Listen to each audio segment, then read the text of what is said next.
One thing I want to talk about here is this concept of balance versus imbalance that's going to become important, I think. So, is it is it true that if I just eat a bunch of fat, let's just say I'm not tracking it too closely. That's probably true for a lot of people. I'm not paying too much attention to the specific fatty acids I'm eating. Seed oils, saturated fat, omega-3s, you name it. I'm just sort of eating what I eat.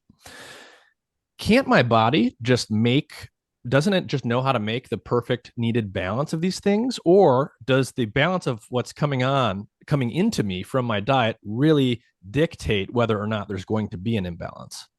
So have you ever heard that phrase, you are what you eat?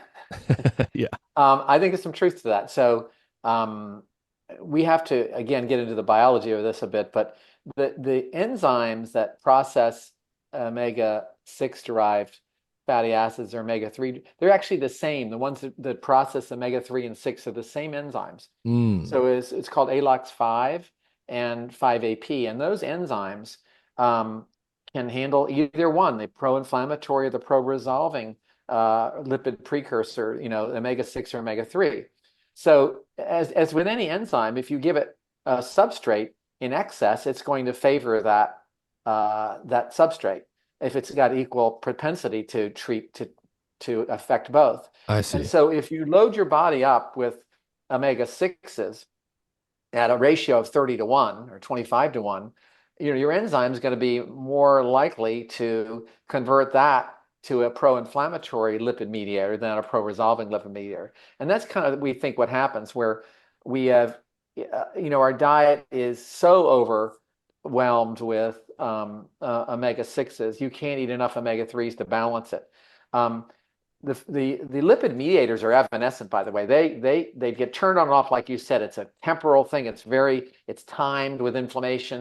And there's a certain time when these things come on. There's a certain time when they should go off.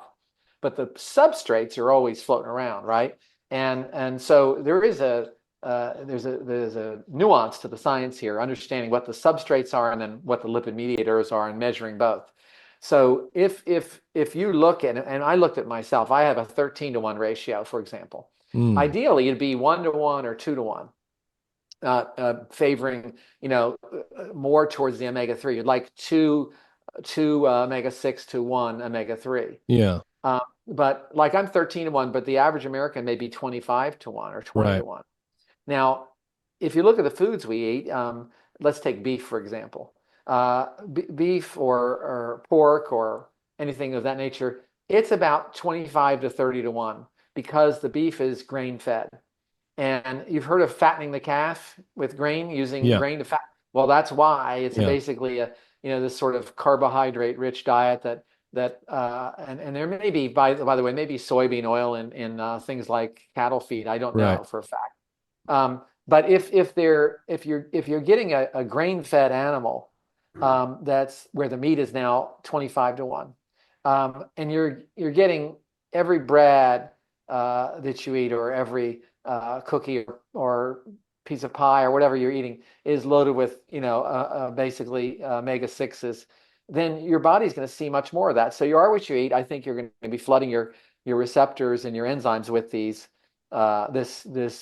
inappropriate ratio. Yeah. Now, what can you do to correct that? You can, well, like if you go to grass-fed beef, the ratio is 1 to 1, Yeah. amazingly, and grass-fed milk 1 to 1, and grass-fed butter 1 to 1. So just switching to grass-fed, you know, uh, animals and milk can really help, because many people eat a lot of meat and butter and milk, and so that's one thing you can do. The other thing you can do is try to be vigilant, looking at labels and seeing what you're actually eating. Yeah. But Yeah. you have to have a microscope to get labels. When you see so many ingredients, it's hard to actually find where the soybean oil is, but you can Yeah. see it if you look very carefully. Yeah.